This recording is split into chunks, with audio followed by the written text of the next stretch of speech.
रामचरितमानस की लोकप्रिय चौपाइयों का अर्थ और उससे संबंधित कथा जानने के लिए सब्सक्राइब करें YouTube चैनल हमारे संस्कार।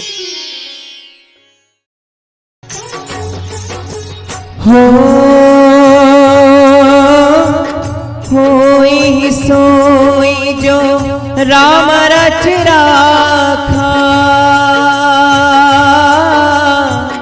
को कर तर्क बड़ा बेसाखा।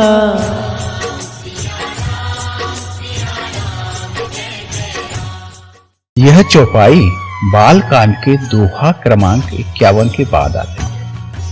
भगवान शिव और जगत जननी भवानी सती जी के बीच संवाद का वर्णन करते हुए गोस्वामी तुलसीदास जी ने यह चौपाई लिखी है। जब भवानी सती जी को भगवान राम के ईश्वर अवतार होने पर शंका हुई तो उन्होंने राम जी की परीक्षा लेने की सोची। तब भगवान शिव ने उन्हें बहुत समझाया, तब भी वह नहीं मानी और परीक्षा लेने की हट करने लगी। भगवान शिव ने मन में विचार किया कि मोरे कहे न संशय जाही, विधि विपरीत भलाई नाही। हो ये सोई जो राम रच राखा, को करे तर्क बढ़ा वैसा। आइए इस सुंदर कथा को अब विस्तार से सुने। एक बार त्रेता युग में शिव जी अगस्त्य ऋषि के पास गए। उनके साथ जगत जननी भवानी सती जी भी थी।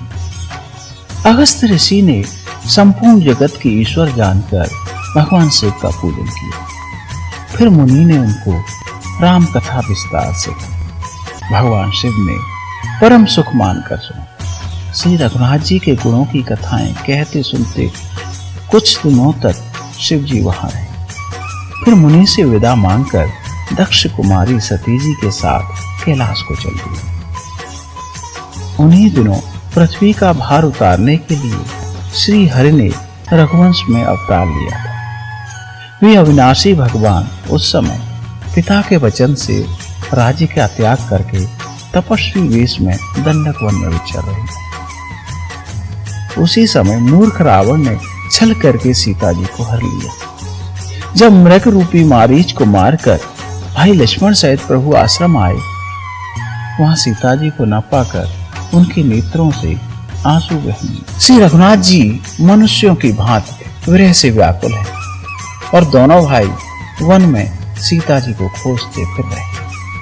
शिव जी ने उसी अवसर पर प्रभु श्री राम को देखा और उनके हृदय में बहुत भारी आनंद उत्पन्न हुआ। जगत को पवित्र करने वाले सच्चिदानंद भगवान की जय हो, ऐसा कहकर मन ही मन प्रभु को प्रणाम कर शिव जी आगे चल दिए। सती जी ने शंकर जी को प्रणाम करते देख बहुत आश्चर्य किया। उन्होंने एक राजपुत्र को सच्चिदानंद परम धाम कहकर प्रणाम किया, जो अज्ञानी की तरह अपनी स्त्री को खोजता फिर रहा है। क्या वह ज्ञान के भंडार लक्ष्मीपति और असुरों के शत्रु भगवान विष्णु हैं? यद्यपि भवानी जी ने प्रकट में कुछ नहीं कहा, पर अंतर्यामी शिव जी सब जान गए। वे बोले, हे सती सुनो, तुम्हारा स्त्री स्वभाव है, पर ऐसा संदेह मन में कभी न रखना। जिनकी कथा ऋषि अगस्त्य ने कही थी, जिनकी भक्ति मैंने ऋषि को सुनाई, ये वही मेरे इष्ट देव श्री रघुवीर जी हैं। यद्यपि शिव जी ने बहुत बार समझाया, फिर भी सती जी के मन से शंका नहीं गई। तब शिव जी ने विचार किया, मोरे कहे न संशय जाही, विधि विपरीत भलाई नाही। जब मेरे समझाने से भी संदेह दूर नहीं होता, तो विधाता ही उल्टा हो गया है। अब सती का कुशल नहीं। हो ये सोई जो राम रच राखा, को कर तर्क बढ़ावे ऐसा का। अब तो वही होगा जो श्री राम जी ने रच रखा है। अब ज्यादा तर्क करके कौन बात को बढ़ावे। हमारे सामान्य जीवन में भी जब हम किसी को कुछ समझाते हैं और वह नहीं मानता, तो इसी चौपाई का उदाहरण देखकर समझकर चुप हो जाते।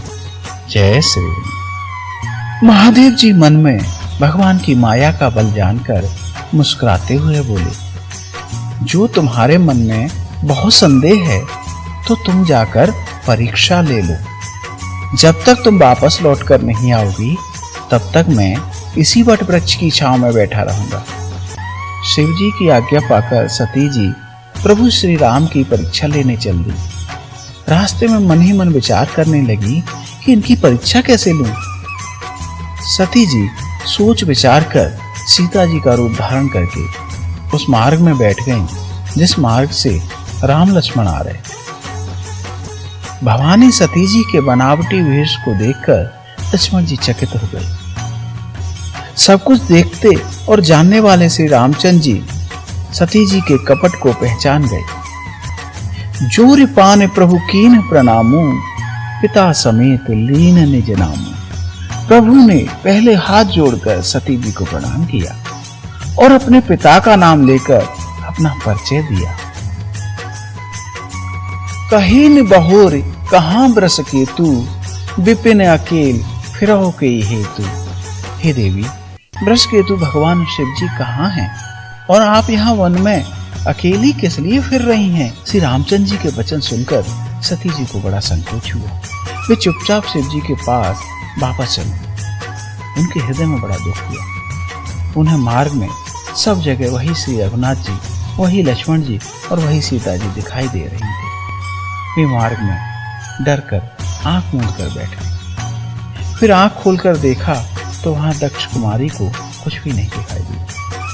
वे बार बार श्री रामचंद्र जी के चरणों में सिर नवाकर वहां चली जहां शिव जी थे। तब शिव जी ने हंसकर पूछा कि तुमने राम जी की किस प्रकार परीक्षा ली? सती जी श्री रघुनाथ जी के प्रभाव को समझकर डर के मारे जवाब करने लगी। कछु न परीक्षा लेन गोसाई, कीन प्रणाम तुम्हारी ही नाई। हे स्वामी, मैंने तो आपकी तरह केवल प्रणाम किया, कोई परीक्षा नहीं ली। तब शिव जी ने ध्यान करके देखा और सारा चित्र जान लिया। सती जी ने सीता जी का वेश धारण किया। यह जानकर शिव जी के हृदय में बड़ा दुख हुआ। उन्होंने सोचा, यदि अब मैं सती से प्रेम करता हूं तो मेरी भक्ति समाप्त हो जाएगी। लेकिन सती परम पवित्र हैं, अतः इनको छोड़ते भी नहीं बनता। तब शिव जी ने प्रभु श्री रामचंद्र जी के चरण कमलों में सिर नवाया और मन में विचार किया कि सती के इस शरीर से मेरी पति पत्नी रूप में अब भेंट नहीं हो सकती। और शिव जी ने मन में यह संकल्प कर लिया और मां सती को उन्होंने अपने सम्मुख आसन दिया। अगर आपको हमारी यह कथा पसंद आई हो तो कृपया हमारे चैनल को सब्सक्राइब करें, लाइक करें और शेयर अवश्य करें। जय श्री राम।